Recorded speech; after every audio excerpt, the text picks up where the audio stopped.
मेरा बिजली का बिल देखो भाईजान, आपके सामने परसों मेरे देने, मेरे जेब में यही पैसे है। सुबह का बैठो नमाज के बाद यही मैं कमाई के सहारा दे रही। इसमें मैं बच्चों का रोटी कमावा, स्कूल का दे दूँगा, मकान का किराया दे दूँ, मैं क्या करूँ।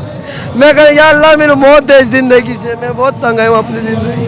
पाकिस्तान तहरीक इंसाफ का लॉन्ग मार्च जिस तरह आपको पता है वो कल से जारी है।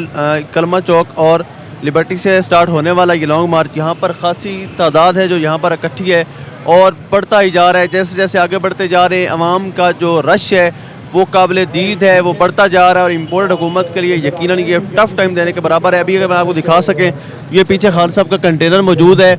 अभी थोड़ी देर में खान साहब यहाँ पर पहुँचेंगे, आवाम से मुखातिब होंगे, आवाम का लहू करवाएंगे और यहाँ से आगे की तरफ मूवमेंट बढ़ाएंगे। हम लोगों से भी बात करेंगे, उनसे जानेंगे वो कहाँ से आए हैं, क्या जज्बात लेके आए हैं और किस हद तक वो खान साहब के साथ खड़े हैं। अस्सलाम वालेकुम जी वालेकुम सलाम। कहाँ से आए हैं जी? मैं लाहौर से हूँ जी। तो सर ये बताइएगा कि इस वक्त एक पहले भी 25 मई को एहतजाज हुआ जो इस्लामाबाद नहीं पहुँच सका, जी उस पर अब तक वफाक ये क्लेम करती है कि इनमें इतनी हिम्मत नहीं है। जी। इसकी बार ये क्या पहुँच पाएगा और अगर पहुँच पाएगा तो क्या इम्पोर्टेड हुकूमत को घर भेजने तक ये वहाँ पर कायम रहेगा?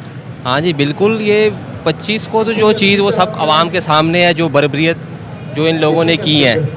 अभी मेरे ख्याल से कल से ये स्टार्ट हुआ है, तो मेरे ख्याल से सबको हर चीज़ सबके साथ में वाज़ेह है, सब देख रहे हैं। तो ये पहुँचेगा अनटिल अनलेस, जब तक जो है ना इम्पोर्टेड हुकूमत घर नहीं जाएगी तब तक जो है ना ये एहतजाज चलता रहेगा। अवलपुर से इतना दूर से आप आए हैं जी बिल्कुल। क्या जज्बे लेके आए हैं, क्या इरादे हैं आपके? भाजी इंशाल्लाह आज़ादी की जंग है, लड़ेंगे ज़रूर लड़ेंगे। पाकिस्तान तो आज़ाद है। नहीं, ये जो हुकूमत से आज़ाद करवाना है हमने। ये जो लोग काप्ट बैठे हुए हैं, हर बंदे को मसला बना हुआ है, इस वजह से तो हम आए हैं। इंशाल्लाह ज़रूर जाएंगे, जितनी मर्जी रुकावटें खड़ी करेंगे ना, इंशाल्लाह पुरअमन जाएंगे, किसी को कोई मसला नहीं होगा, जो कुछ मर्जी कर ले वो।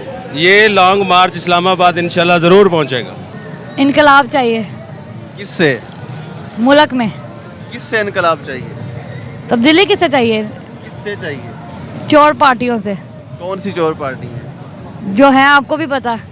लेकिन उन चोरों को लाने वालों से आपको कोई गिला नहीं है? Corruption is a rolling stone. उनके लिए क्या करप्शन करना? नीचे से होती है, नीचे से करप्शन रुकेगी तो ऊपर से खत्म होगी। अस्सलाम वालेकुम।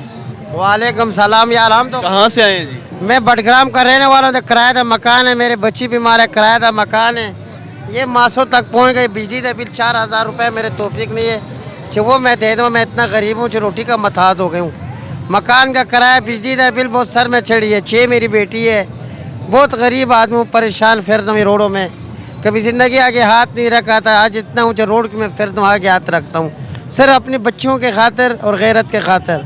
हुकूमत को ये बोल रहे मेरे गरीब का बिजली का बिल कम करे और मेरे बच्चों का कोई मदद करे। तो स्कूल फीसों का बहुत परेशान हूँ। तो इमरान खान जिंदाबाद। बस ये आप देख सकते हैं कि ये बिजली का बिल है जिसके बाद उनका जीना मुहाल हो चुका है। वो शख्स जो अपनी खुददारी मैंने कहता मैं अल्लाह मैंने मौत देवे, मैं इतना तंग है, मेरे बच्चों की रोटी नहीं पूरा होती। ये बिजली का बिल देखो, मैं इतना परेशान हूँ। सुबह से आया हूँ, मैंने 100 रुपये नहीं कमाया। बच्चों का किराया का मकान है, बिजली का बिल है, बच्चियों को स्कूल का फीस है। मैं कभी ज़िंदगी आगे हाथ नहीं रखा है। मैं रोडों में टकरे खाता हूँ अपने औलाद के खातिर जी। मेरा रोटी का मैं मथाज हूँ। जवान बच्ची है, मैं स्कूल से निकाला है, घर बैठा है, मैं गरीब आदमी हूँ जी। मेरे साथ कोई इमदाद करे, मेरा कोई परेशानी हल करे, मैं बहुत गरीब आदमी हूँ। ये मेरा बिजली का बिल देखो भाईजान, आपके सामने परसों मेरे देने, मेरे जेब में यही पैसे है।